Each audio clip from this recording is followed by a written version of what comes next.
So I was contacted by the folks in the Nickerson area to come talk to them about vertical integration and Project Rawhide.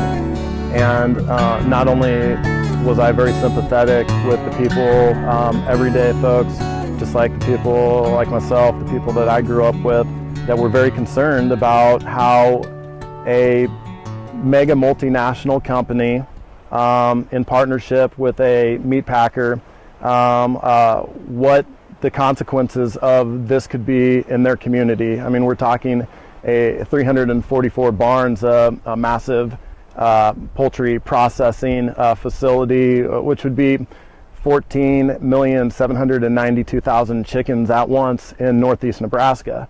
It was very easy to sympathize and understand how, if these kind of operations aren't done the right way or are so concentrated in one area, the different kinds of negative impacts that can happen to our rural community. Not only that, my home area is also one of the areas that is included in this massive 11 county region that the Project Rawhide operation would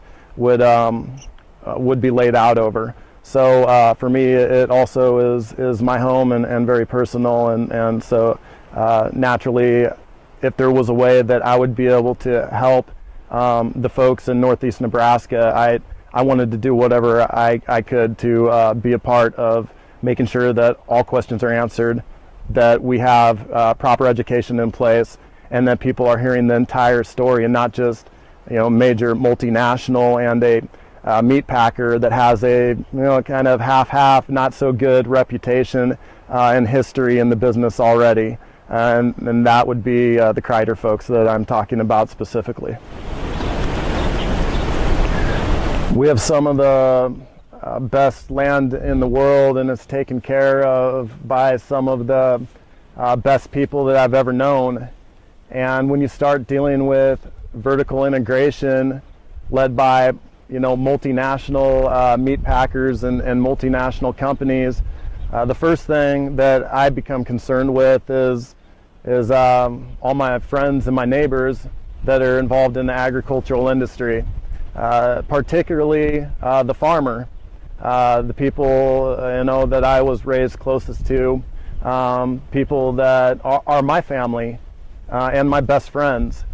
And so in taking a look at the prospectus on a project like this, one must ask a lot of questions.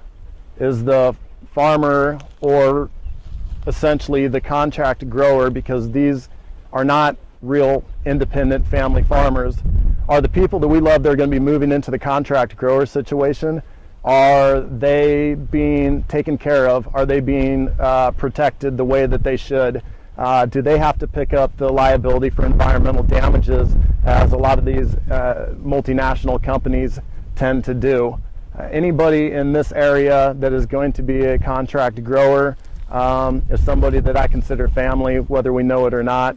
And I think we all want to see, our family, our friends, and our neighbors make sure that they're asking all the right questions, so they're not put in a predicament that could be a life-changing event for the negative for them.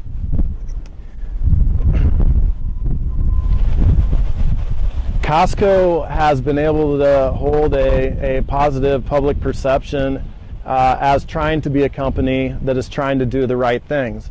But anytime you mix yourself with vertical integration in the ag industry, history would tell us that rural poverty and many other problems are soon to follow. Costco, just like the prospective growers, should both be asking many of the same questions of the middleman. In this case, it's the Kreider Group and Lincoln Premium Poultry. Lincoln Premium Poultry has a history of labor abuse. And as for Nebraska Communities United and many of the people of northeast Nebraska, that's not acceptable in our community. We want to make sure that the people that are going into employment for these multinational businesses are taken care of, that labor standards are at their highest, and that they're going to be protected in this community that we love the most. As far as vertical integration goes, anytime you mix vertical integration into a rural community, traditionally what we see is rural poverty is soon to follow. As if there's liability issues, that oftentimes is stuck right on the grower and they cannot keep up.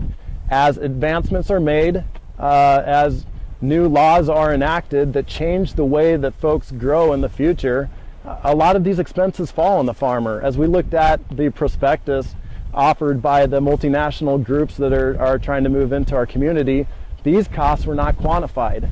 Who in their right mind is going to be a grower for a job when a lot of the costs that we know have really affected people in rural communities in other parts of the country are not talked about?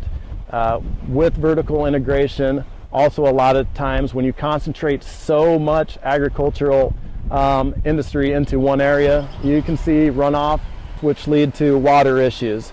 Nebraska has such great natural resources that we need to make sure that we are protecting the natural resources that make this state so rich. As we start to see other areas of the country dry up, such as Clovis, New Mexico, such as certain parts of California, many of these multinational companies are being redirected towards Nebraska, where we have a plentiful water supply for the time being.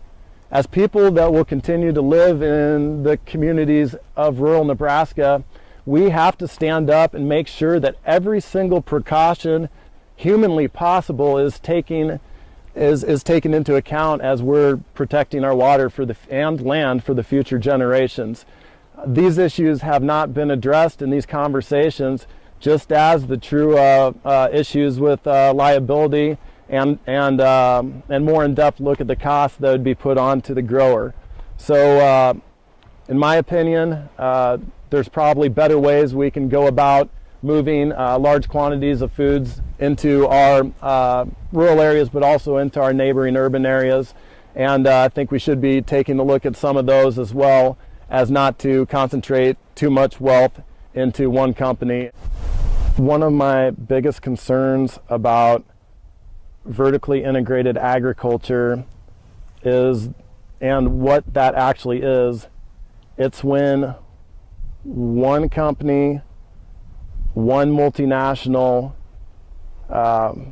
one major sector of an industry is able to take every profitable place out of that business.